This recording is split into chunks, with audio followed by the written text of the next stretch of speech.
आपने कभी सोचा था कि आपको इस तरीके से जेल में जाना पड़ेगा? आप आरोप लगा रहे हैं कि आप बहुत बोलते थे, इसके वजह से आपको जेल में जाना पड़ा। क्या बहुत बोलना या इस देश में बोलना ये अपराध है? और मैं क्या बोल रहा हूं? अगर मुझे बोलने का अधिकार इस देश में नहीं होगा एज ए पार्लियामेंट्रियन, एक पार्टी का नेता होने के नाते, एक संपादक एडिटर होने के नाते मेरा काम है, अगर मुझे बोलने का अधिकार नहीं है तो इस देश में स्वतंत्रता संग्राम व्यर्थ गया, ऐसा मैं मानता हूं। इस देश में सब लोग, मोदी जी बोल रहे हैं प्रधानमंत्री, अमित शाह जी बोल रहे हैं गृह मंत्री, सब लोग बोल रहे हैं, कौन नहीं बोल रहा है? लेकिन हमारे जैसे कुछ लोगों के बोलने से अगर सरकार को लगता है कि उनका बोलना सरकार के लिए खतरा है, तो मुझे लगता है ये सरकार कमजोर है।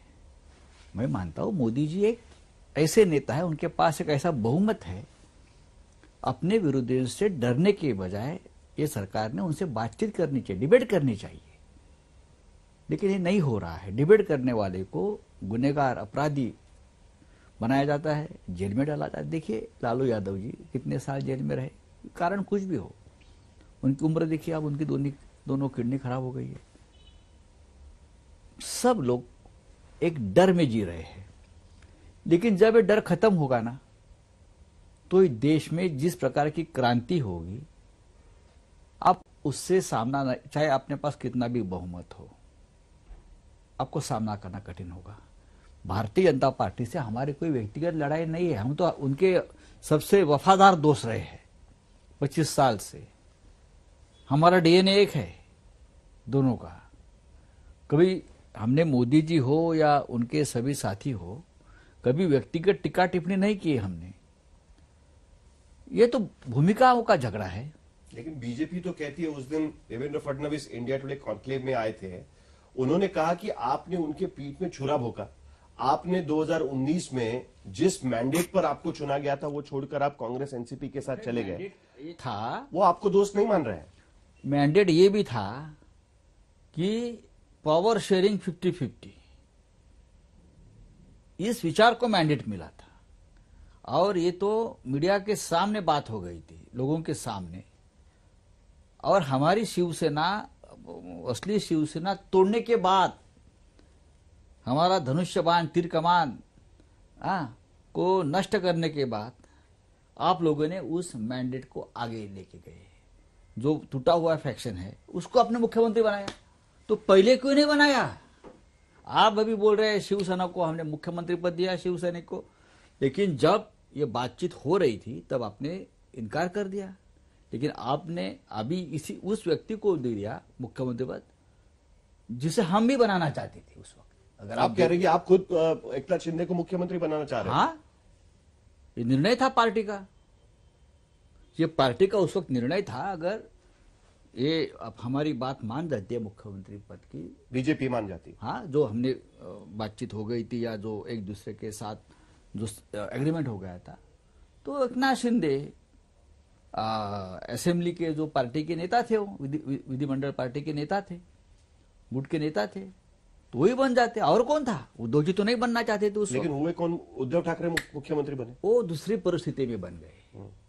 अगर बीजेपी अपने शब्द पर कायम रहती तो एकनाथ शिंदे बन जाते ना, जो अभी आपने अभी बनाया। पार्टी तोड़ने के बाद, पार्टी तोड़ने की पूरी साजिश सफल होने के बाद उसका इनाम दिया है आपने, लेकिन उसकी जरूरत नहीं थी।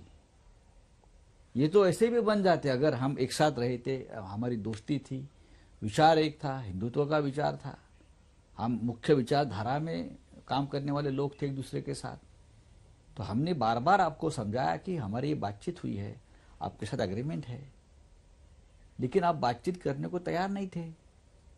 लेकिन आपने जो टूटा हुआ फैक्शन है, जो पार्टी तोड़कर चला गया आपके साथ, उसको मुख्यमंत्री बनाया है। मुझे पॉलिटिक्स पे आना है, लेकिन उससे पहले आपकी जो केस है उस पर मुझे बात करनी है, क्योंकि आरोप आप पर यह लग रहा है, जैसे बीजेपी के ट्वीट्स मैंने कई देखे, उसमें उनका कहना है कि आप जिस तरीके से खुशी मना रहे थे जेल पर से बाहर निकलने के बाद, मानो जैसे कोई क्रांतिकारक। मैंने खुशी उनका यह कहना था कि आप तो मनी लॉन्ड्रिंग केस में अंदर गए थे। खुद प्रधानमंत्री कह रहे हैं कि मनी लॉन्ड्रिंग का केस है तो उसमें किसी को बख्शा नहीं जाएगा और इसीलिए तो आपको सिर्फ अपोजिशन में ही मनी लॉन्ड्रिंग वाले हैं क्या?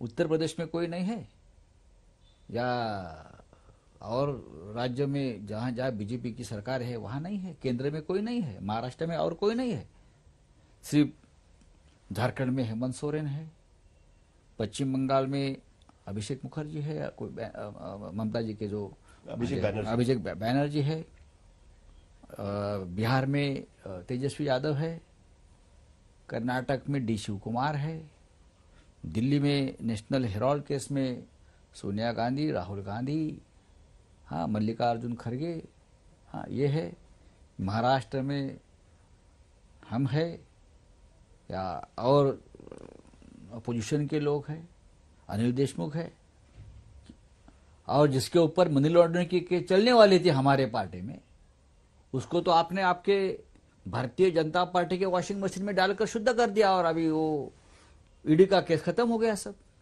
ठीक है, मैं उसका ऊपर बोलना नहीं चाहूंगा, लेकिन मेरे ऊपर जो केस थी वो गलत केस थी, मुझे उस बारे में कुछ पता ही नहीं है, और मुझे मालूम है बार बार मेरे ऊपर, मेरे जैसे लोगों के ऊपर झूठे मुकदमे डाले जाएंगे। आज यहाँ कोर्ट ने मुझे छोड़ा है, और 2-3 केस डाल देंगे। आपको लगता है कि अभी भी आप पर केस हो सकता है? हेमंत सोरेन के ऊपर हो सकता है, और किसी के ऊपर हो सकता है, महाराष्ट्र में और लोगों के ऊपर हो सकता है, लेकिन डरो मत, डटे रहो, ये मेरा कहना है। हमको डटकर इससे लड़ाई करनी पड़ेगी। आपके हाथ में पावर है, उसका इस्तेमाल आप अपने विरोधियों को खत्म करने के लिए कब तक चलेगी? ज्यादा दिन नहीं चलता है, ये गलत है, ये अमानुष है। हमारी फैमिली के ऊपर जो संकट है, हमारे ऊपर जो संकट आता है, इतने शाप आपको लगने वाले हैं, ये ठीक नहीं है। आपको भी बाल बच्चे फैमिली है सबको।